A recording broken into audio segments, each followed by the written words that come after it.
You are doing nothing. Absolutely nothing. No phone, no screen, no task, no plan. Just you, sitting still, in a quiet room. And within 60 seconds, something inside you starts to panic. Not a dramatic panic. Not the kind that makes you sweat.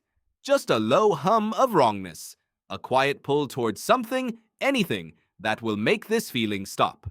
And before you even register what is happening, your hand is already reaching for your phone. But why? You are safe. You are rested. Nothing is wrong. Nothing is being missed. And yet your brain is treating stillness like a threat. The real reason you cannot sit still is far stranger than you think. Psychologists have a name for what you are feeling. They call it aversion to idleness.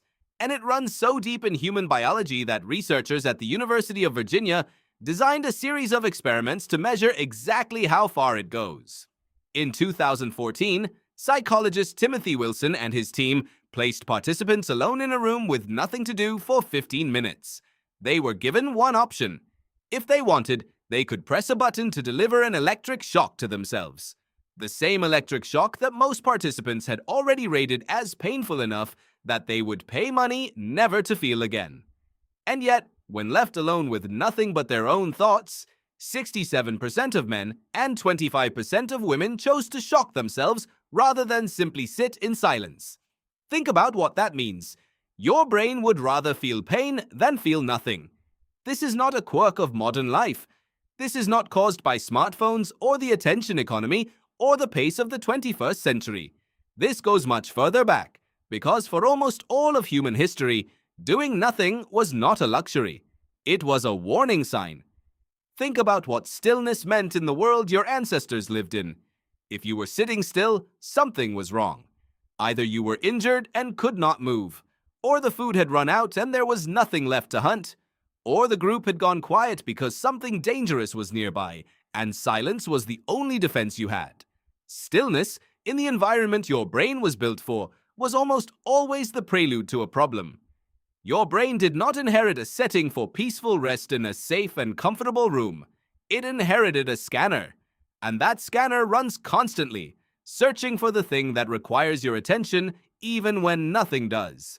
Neuroscientist Jaak Panksepp, who spent decades studying the emotional systems of the mammalian brain, identified what he called the seeking system. It is one of the oldest and most powerful emotional circuits that exists, shared not just with other humans but with most mammals on Earth.